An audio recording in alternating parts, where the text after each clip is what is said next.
Chapter 40 Stories of Baba 1. Attending Mrs. Dev's Udyapan ceremony as a sannyasi with two others. 2. Visiting Hemad Pant's house in the form of his picture. In this chapter, we give two stories. 1. How Baba attended the Udyapan ceremony organized by Mr. B.V. Dev's mother at his house at Dahanu. And 2. How Baba attended the Shimga dinner party in Hemad Pant's house at Bandra. Preliminary. Blessed is Sri Sai Samartha, who gives instructions in both temporal and spiritual matters to his devotees and makes them happy by enabling them to achieve the goal of their life. Sai, when places his hand on their heads, transfers his powers to them, and thus destroying the sense of differentiation, makes them attain the unattainable thing.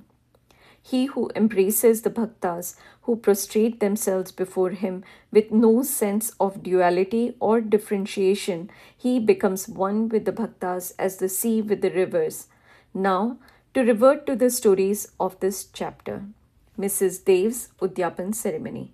Mr. B.V. Dev was a Mamlatdar at Dahanu, Thana district. His mother had observed 25 or 30 religious vows, and a Udyapan, that is concluding ceremony in connection therewith, was to be performed. This ceremony included the feeding of 100 or 200 Brahmins. Mr. Dev fixed a date for the ceremony and wrote a letter to Bapu Sahib Jog, asking him to request Sai Baba on his behalf to attend the dinner of the ceremony, as without his presence, the ceremony would not be duly completed. Bapu Sahib Jog read out the letter to Baba. Baba noted carefully the pure-hearted invitation and said, I always think of him who remembers me. I require no conveyance, carriage, tonga, train, or aeroplane. I manifest myself to him who lovingly calls me. Write to him a reply that three of us, that the trio, myself, yourself, and a third person, will go and attend it. Mr. Jog informed Mr. Dev of what Baba said. Mr. Dev was much pleased, but he knew that Baba never went to any other place except Rahata, Rui, and Neemgao in person. He also thought that nothing was impossible for Baba, as he was all-pervading, and that he might suddenly come in any form and fulfill his words. A few days before this, a sannyasi in Bengali dress and professing to work for the cause of the protection of the cows came to the station master of Dahanu to collect donations. The station master told him to go into the town and see the Mamaltar, Mr. Dev, and with his help collect funds. Just then, the Mamaltadar happened to come there. The station master then introduced the sannyasi to him. Both sat talking on the platform. Mr. Dev told him that a subscription list for some other charitable cause had already been prepared by the leading citizen Rao Sahib Narottam Shetty, and so it was not proper to start another subscription list, and that it would be better if he would visit the place after 2 or 4 months. Hearing this, the sannyasi left the place. About a month afterwards, the sannyasi came in a tonga, which stopped in front of Mr. Dev's house at about 10 a.m. Dev thought that he came for donations. On seeing him busy with the preparations of the ceremony, the sannyasi said that he had come not for money, but for meals. Dev said, all right, you're welcome in the house. The sannyasi said, 2 lads are with me. Dev said, well, come with them. As there was about 2 hours for the meals to be served, Dev inquired where he should send for them. He said that it was not necessary, as he would come himself at the appointed time. Dev asked him to come at noon. Exactly at 12 noon, the trio came, joined the party, and after feeding themselves, went away. After the ceremony was finished, Dev wrote a letter to Bapu Sahib Jog complaining of Baba's breach of promise. Jog went to Baba with the letter, but before it was opened, Baba spoke. He says that I promised him to come, but deceived him. Tell him that I did attend his dinner with 2 others, but he failed to recognize me. Then why did he call me at all? He thought that The sannyasi came to ask for subscription money. Did I not remove his doubt in that respect? And did I not say that I would come with two others? And did not the trio come in time and have their meals? See, to keep my words, I would sacrifice my life. I would never be untrue to my words. This reply pleased Jog's heart, and he communicated the whole reply to Dev. As soon as he read it, he burst into tears of joy, but he took himself to task mentally for vainly blaming Baba. He wondered how he was deceived by the sannyasi's prior visit and his coming to him for subscriptions, how he also failed to catch the significance of the sannyasi's words that he would come with two others for meals.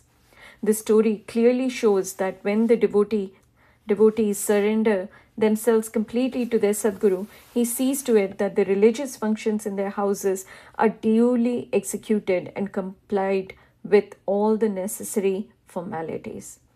Himat Pant's Shimga dinner. Now, let us take another story which shows how Baba appeared in the form of his picture and fulfilled the desire of his devotee. In 1917, on the morning of the full moon day, Himat Pant had a vision. Baba appeared to him in his dream in the form of a well-dressed sannyasi, woke him up and said that he would come to him for meals that day. This vision constituted a part of the dream. When he fully woke up, he saw neither Sai nor any sannyasi. But when he began to recollect the dream, he remembered each and every word the sannyasi uttered in his dream. Though he was in contact with Baba for 7 years and always meditated on Baba, he never expected that Baba would come to his house for meals. However, being much pleased with Baba's words, he went to his wife and informed her that being the holy day, a sannyasi was coming for meals and that some more rice should be prepared. She inquired about the guest, who he was, and where he was coming from. Then, not to cause any misunderstanding, he gave her the truth and told her about the dream. She doubtingly asked whether it was possible that Baba should come there, that is to Bandra, from Shirdi, leaving the dainty dishes there to accept their coarse food. Himat Pant then assured her that Baba might not come in person, but he might attend in the form of a guest, and that they would lose nothing if they cooked some more rice. After this, preparations for the dinner went on, and it was ready at noon. The Holika worship was through, and the leaves were spread and arranged with rangoli around them. 2 rows were arranged with a central seat between them for the honorable guest. All members of the family, sons, grandsons, daughters, and son-in-law, etc., came and occupied their seats, and the serving of the various items commenced. While this was being done, everybody was watching for the guest, but none turned up, though it was past noon. Then the entrance was closed. The Anna Shuddhi, that is ghee, was served. This was a signal to start eating. Formal offering to the Vaishwadeva, that is fire, and Nevedya to Sri Krishna were also over, and the members were about to begin when footsteps in the staircase were heard distinctly. Himat Pant went immediately and opened the door and saw 2 men there. 1, Ali Muhammad, and 2, Maulana Ismu Mujawar. These 2 persons, seeing that meals were laid out and all the members were about to begin eating, apologized to Himat Pant and requested him to excuse their interference. They said, "You left your seat and came running to us. Others are waiting for you, so please take this thing, and I shall relate all about it later at your convenience." Saying so, he took out from under his arm a packet wrapped in an old newspaper and placed it on the table. Himat Pant uncovered the packet and saw, to his great wonder and pleasant surprise, a big and nice picture of Sai Baba. On seeing it, he was much moved. Tears ran down from his eyes and hair stood on end all over his body, and he bent and placed his head on the feet of Baba in the picture. He thought that Baba had blessed him by this miracle or Leela. Out of curiosity, he asked Ali Muhammad how he got this picture. He said that he bought it from a shop and that he would give all the details about it afterwards, and wished that as all the members were waiting for him, he should go and join them. Hemat Pant thanked him, bade them goodbye, and returned to the dining hall. The picture was placed on the central seat reserved for the guests, and after making the due offering of the Nevedya, the whole party commenced eating and finished it in proper time.